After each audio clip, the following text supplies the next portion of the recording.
Eternal oblivion. Justin Porter has been sentenced to eternal oblivion unless he returns to Jehovah God. As a former baptized Jehovah's Witness who got baptized in 1996, I dissociated in 2018, the age of 57. I'm now 63, 6 years ago. Because I've left Jehovah, my punishment as a ex-Jehovah's Witness will be eternal oblivion, eternal extinction, eternal annihilation. Now, Jehovah's Witnesses don't believe in hellfire. We don't believe in a hell of torment, but the ultimate punishment from God will be a symbolic lake of fire, not a real symbolic lake of fire, but eternal extinction, eternal annihilation, eternal oblivion. So a lot of atheists actually believe that's what actually happens to every living thing that has ever lived. Now, I'm an atheist, agnostic. I still don't know. 95% atheist, 5% agnostic, because there could still be life after death. I don't know, but I'm 95% sure there isn't because of scientific evidence. And as an atheist, I believe that every living thing that has ever lived will die and go through eternal extinction, eternal annihilation, eternal oblivion. Is that such a bad thing? I'll talk about that later. Well, let's look at science. Look at the scientific evidence for life after death. A lot of people have near-death experiences where they float out of their body. This is just hallucinations caused by the pineal gland that's in the middle of your brain. And it's like when you dream at night, you're hallucinating. So every night you dream, for about an hour every night you go through REM sleep, which is rapid eye movement. You will dream, you'll have a dream or a nightmare. So you'll basically hallucinate. And there's in the middle of the brain you have a gland as big as an acorn, and it's called the pineal gland. It produces DMT, which is the strongest hallucinogenic drug known to man. We actually make in our own skull, in our own brain. And you're watching a movie, a hallucinogenic movie, every night you dream. So whether it be a nightmare or a dream, a wet dream, whatever you dream about, you're hallucinating. Now, at death, a lot of people, near-death experiences, they say they float out of their body. Scientists, doctors, scientific doctors who are studying life after death experiences, on top of the operating theatre table, they'll put a number, and if the person who lifts out of the body sees the number above the operating theatre lights or whatever, names the number, that would be proof of life after death. That would be proof that we actually float out of our body. But nobody has ever named the number or the picture that they put on top of the operating table. No one has ever done that. Yes, people do have a floating out of body experience, but when we dream at night, don't we leave our bed and go to some place in some dream, in some faraway place, or a place that we used to live, So there's no evidence in that way.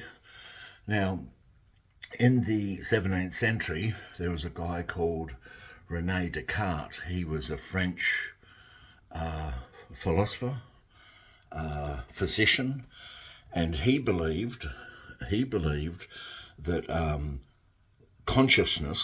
all consciousness is created just by the brain, and he looked into the skull, he looked into the brain, and at the time they believed in what the Greeks believed in. The Greeks believed in that you had a immortal soul, and that your consciousness was your immortal soul. So your consciousness was caused by your immortal soul that left the body. And Descartes, looked into it, and he said, no, consciousness is caused by the brain alone. By the brain alone. Certain parts of the brain do certain things. So we are our brain, not an immortal soul. Our consciousness comes from the brain. Now, he got into a lot of trouble with the Inquisition. Now, René Descartes, he was a Frenchman. He was born in 1596, and he died in 1650 at the age of 54. But he had to flee France because France was Catholic, so the Inquisition was after him, because the Inquisition said, no, we have an immortal soul, and your consciousness is caused by your immortal soul, not by the brain. So he went to the Netherlands, and then he went to Sweden. And Sweden and Netherlands didn't really have an Inquisition, because they didn't really take Christianity as serious as countries near, like France and Italy. Maybe the Vikings, Sweden, Scandinavia, and Denmark, they had the Viking gods, like Thor and Odin, and they gave up those gods. They worked out that electricity was, lightning and thunder was caused by electricity, not by Thor, the god of thunder and lightning. So he went to Sweden, and he went to the Netherlands, to sanctuary, because the Inquisition, the religion, was after him. And a lot of people would love, I mean, I would love it if there was life after death. Believe me, I would love it. I'd love to see my dead mother again. I'd love to see my dead sister again. I'd love to see my dead father again. If my beautiful wife Nicole died, I would be absolutely devastated, and I would love to see her again, because we wish for something to be true, and we'd like something, we really like it to be true, and it helps us with our grief. And but is it really true? Is it really true? If we want truth, isn't it better to know the truth, what happens at death? And all the scientific evidence proves that there is no life after death. There is no life after death. We are our brain. We are our brain. We don't have an immortal soul. And even the book of Ecclesiastes, which is my favourite book of the Bible, my favourite book of the Bible is Ecclesiastes. Now, in Ecclesiastes chapter 3, verse 19, it says that there's no superiority over the man over the beast in death. Ecclesiastes says there's no superiority of the man over the beast in death, or animals, that when one dies, so the other dies, and they all have the one spirit. So when an animal dies, it's the same as when a human being dies. You just have one spirit. So the spirit, they used to believe that the spirit was your breath. If you put your hand in front of your mouth and breathe, that was the spirit. That was the spirit.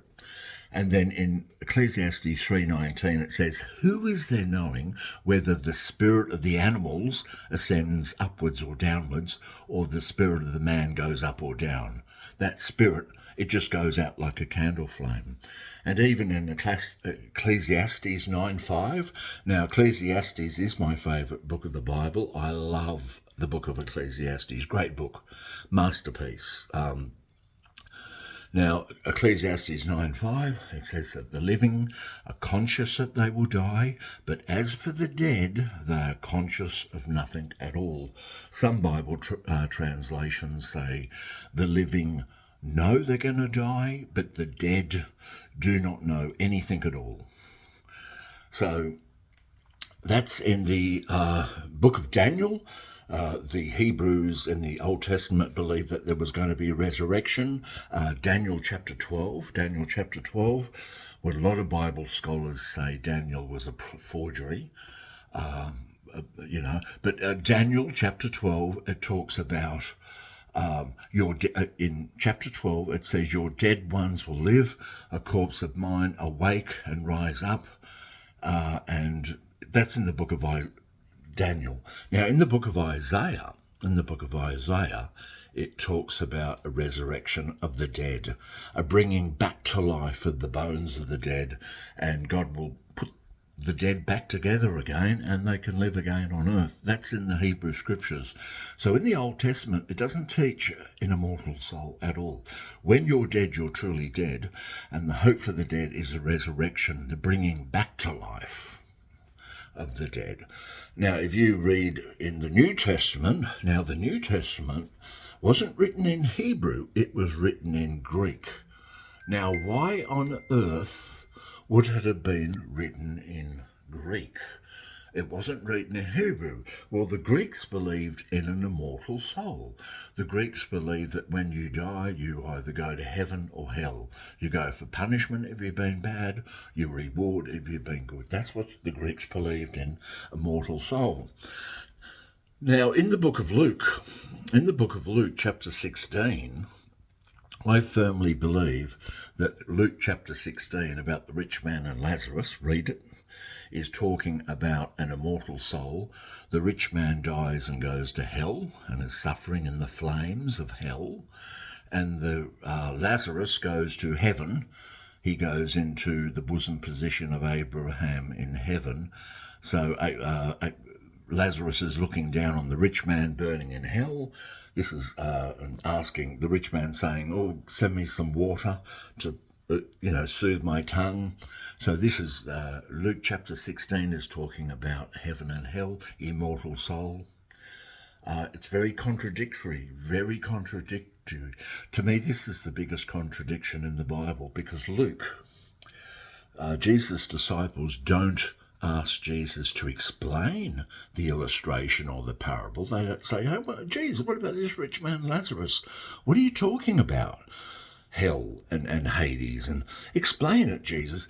The parable is not explained, and I believe that the Christians were influenced by the Greeks and the immortal soul, because in the Old Testament, when someone dies and just becomes extinct forever, or is waiting for a resurrection from the dead, there's no sense of justice, and people want the wicked person to suffer and be punished.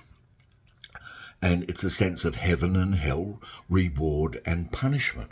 The wicked have to be punished in the afterlife. So hell, the Greeks came up. So I believe that Luke chapter 16 is talking about heaven and hell and immortal spirit.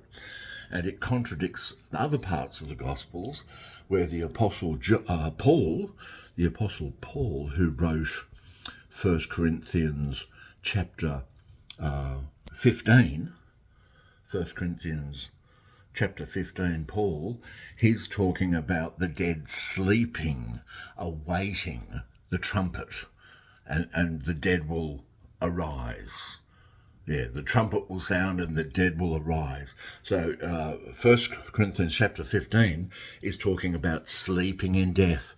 Do not mourn those who are sleeping in death. If Christ was not to be raised up, we're the most to be pitied.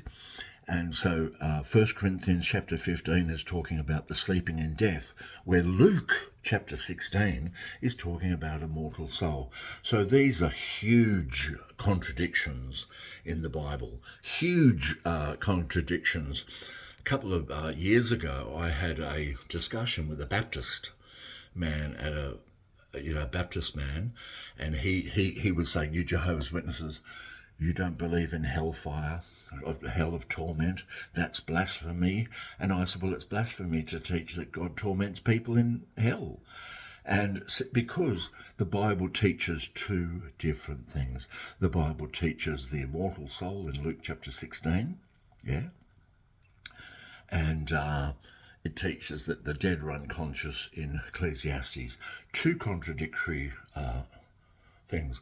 And the Old Testament, the New Testament, they contradict each other so much. And that's the biggest contradiction. What happens to us when we die? Like, do we fall asleep in death and wait for the resurrection? Or do we die and go straight to heaven and hell? You know? So these are contradictions. Now, the good news is there is no life after death. And we all die, and we must accept the reality of death, because it means that you aren't going to suffer anymore. You're not going to be lonely. It's an indescribable nothingness, death. It's you won't experience it, because to experience something, you've got to be conscious. And just think of this, when you're alive, right, death is not with you. So when you're living, death is not near you. It's not there. When you're dead, you won't be here. So you won't experience life. You won't experience life. You won't know you're dead. You won't feel you're dead. So I said before, next time you get your hair cut, keep the hair, put it in a shoebox, and you get your fingernails cut. Put your fingernail clippings in a shoebox, bury them in your back garden in a shoebox, your hair and your fingernails, which aren't connected to your brain. The fingernails and the hair aren't connected to your brain. So when they're cut or burned, they feel no pain.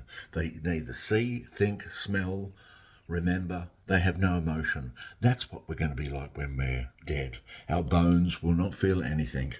The bones won't feel not a thing, because it won't be connected to the brain, because no brain, no pain. The brain rots away. So I really do believe that there is good news in the fact that there is no life after death. As I said, I'm 95% sure God could be hiding and tricking us all, and there could be life after death, but he's playing tricks on us and confusing us with his confusing Bible, because it is so very confusing. So, yes, death sucks. It's terrible. We're going to miss out on the beautiful things we enjoy in life, whatever you enjoy doing, food, music, sex, holidays, your family, all the good things in life that you enjoy to do, places you want to see, things you want to learn. You'll no longer be able to do that. But you won't know you're dead. And the good thing about death, you won't have to suffer Monday-itis anymore. You won't have to go to work. You won't have to wake up on a cold morning. You won't have to worry about heat, cold, loneliness. You'll never be lonely again. You'll never get a cough or cold. You won't no longer miss your dead loved ones. And in time, they will stop missing you, and they will die too, even your loved ones. And even the book of Ecclesiastes. Now, the book of Ecclesiastes is my favourite book of the Bible. It takes about half an hour to read. So book of Ecclesiastes takes about half an hour to read. It has 12 chapters, but they're short chapters. So read the book of Ecclesiastes. It's very clear there is no life after death. The resurrection was the Old Testament people. They believe in a resurrection from the dead, where the New Testament's half and half. Some books of the Bible, like Luke, are saying immortal soul, and some books like 1 Corinthians chapter 15 talking about sleeping in death until the resurrection. So you don't have to worry about death. So when you're living, death is not here, and when you're dead, you won't be here, so you won't get to experience what it's like to be dead. And you've already been dead for billions upon billions of years before you were born, and you never suffered. And people seem to be upset that the things that they're going to miss out on. They're upset that they're going to miss out on their grandchildren growing up into adults, their great-great-grandchildren. They're going to miss out on all that. But do we get upset that we missed out on things of the past? Do we get upset that we weren't around when the dinosaurs walked the earth? Are we upset that we weren't on Earth watching people build the pyramids? We don't seem to be upset about the things that happened before we were born. So They didn't concern us. We were dead. We were dead. We were all dead, mainly in the 1920s. Now, there might be some people, well, say we were all dead back in the 1890s. The 1890s, there is nobody alive today who was around in the 1890s. So in the 1890s, we were all dead. We were dead. And you can watch videos on the 1890s, films on the 1890s. You can watch the way people dressed, the cars and horse and buggies down the streets in the 1890s. We have film from the 1890s, and we weren't there. Are we upset that we weren't around in the 1890s? No. And we won't be around in the 2190s. Nobody alive today will be around in the 2190s. And there's nobody alive today who was around in the 1890s. So the good news is there is no life after death. Sad as that may seem for a lot, it does mean we're going to find peace, and we only get one shot at life. We only get to suffer once. As a ex-Jehovah's Witnesses, we were taught that when we get resurrected from the grave, or if we survive Armageddon when Jesus comes back, we won't have to die at all. But there was always a second death. If we played up and misbehaved in the 1,000-year judgment day after Armageddon, we'd be put to death for a second time. So there's no chance that you're dying twice. There is no second death. You only die once. You only live once, you know. And as I said, I'm a 95% atheist. I still don't know what happens at death. I don't like to be too dogmatic about it. But all the evidence seems to suggest that this is the only life we get. And when we're dead, it's an indescribable nothingness. It'll be an experience of no experience. And that's basically all I want to say. You've been dead before. Before you were born, you were dead. In the 1890s, you were dead. Go to a cemetery and look at headstones from the 1890s. Well, people under the grave were alive in the 1890s. We were dead. And now the people from the 1890s are dead and we're alive. We've changed places. We've swapped places. People do get forgotten. The book of Ecclesiastes talks about even the future generations that are coming after us will be forgotten too.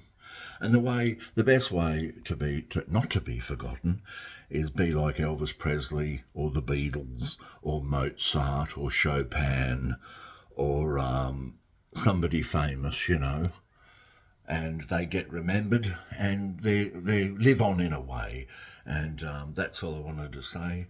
Thanks for listening. And basically, that's all I want to say. Yeah. And thanks again. And we have one life. Enjoy it. Because when you're dead, you won't even know you're dead. Bye then.